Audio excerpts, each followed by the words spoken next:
How about a Coppola quick facts? According to director Kevin Lewis, the movie is Pale Rider, starring Clint Eastwood, 1985, if you've seen that movie, versus Killer Clowns from Outer Space from 1988. And that totally makes sense. Those two movies, Pale Rider is such a great movie.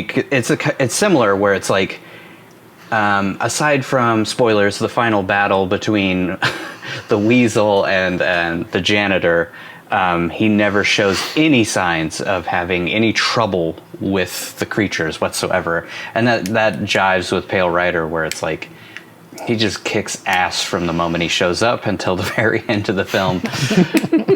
And it's kind of amazing. And the Killer Clowns from Outer Space, it's almost like the clowns are inhabiting these animatronics because they almost have the same personalities throughout.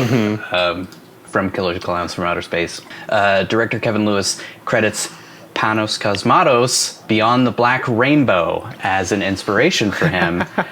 Panos, of course, worked with Nicolas Cage on Mandy, which is easily our favorite film of season 1 so far. I thought that was funny. Like, it's like one movie kind of works to make the other movie, and it's just an awesome cycle throughout. And that also comes back with our next fact. Kevin Lewis's favorite Nicolas Cage movie is Vampire's Kiss. Oh, man. Which is becoming a theme. I don't know if you've noticed, but I think that's 3 or 4 movies now where the director has credited Vampire's Kiss as the reason they wanted to work with Nicolas Cage, which I think is amazing because everybody kind of scoffs at that movie, and we all thought it was pretty brilliant. And every director that he's worked with has been on that same train. They just, And I totally feel if I was making a movie, I think I would do the same thing. I'd credit Vampire's Kiss as like the reason I want Nicolas Cage in my movie. By the way, his portrayal of the janitor in this film is as far away from Vampire's Kiss as you could possibly get.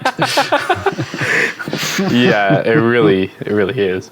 It's a pretty mild performance. Yeah, but it works. And I think it kind of harkens back to like Pale Rider, where he's just kind of mute throughout the film.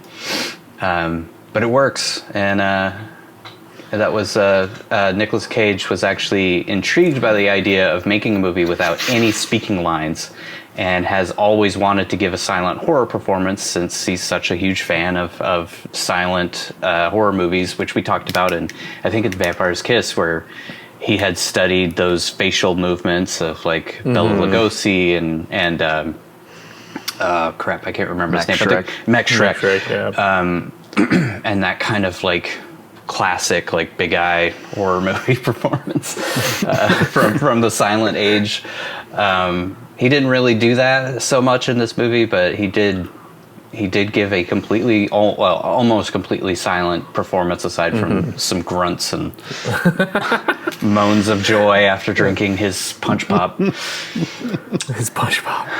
This is Nicolas Cage's 9th horror movie, which is kind of surprising that he's only done 9 up to this point. I mean, that guy's done 3,000 movies at this point, so 9 so far. It's pretty crazy. We've done a lot of them already, so Vampire's Kiss, The Wicker Man, Season of the Witch, Drive Angry, Pay the Ghost, Mom and Dad, Mandy, and Color Out of Space. So we've already done 4 of his 9. Oh, 5 of his 9 movies, because we're doing Willy's Wonderland today. So that's kind of crazy. That is almost upsetting. I feel like maybe we should have paced those out a little bit. But he'll probably do a bunch more by the time we roll back around. Yeah, I hope so. Seems like that's kind of what he's getting typecast into right now. Finally, when the trailer was released, several fans of the extremely popular horror video game Five Nights at Freddy's, which has a movie version in production right now with director Chris Columbus, which is kind of crazy.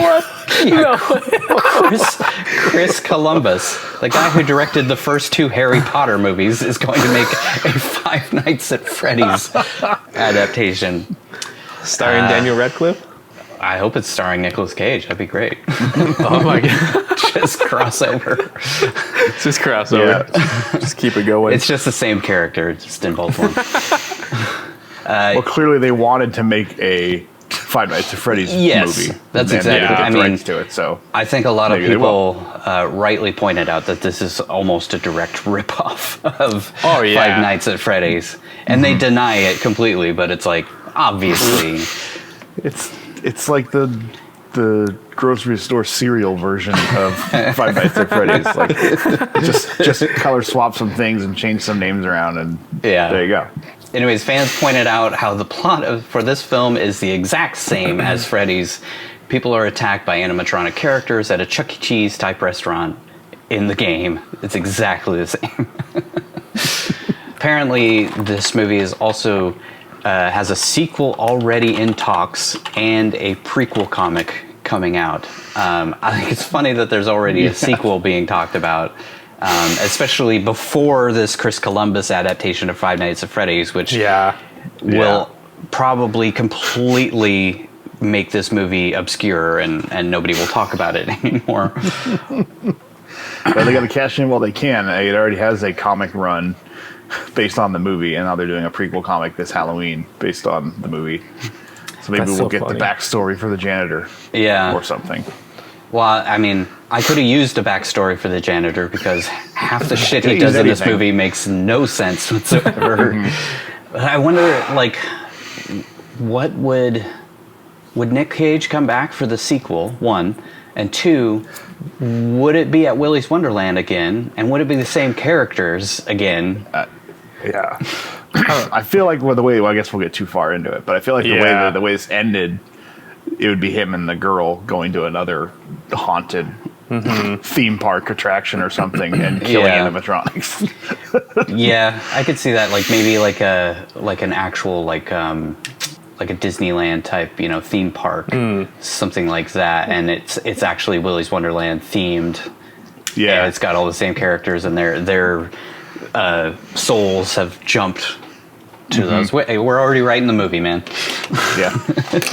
Copyright that trademark. Yeah, put more thought into it than they are. Trademark 1 page at a time. 1 page at a time.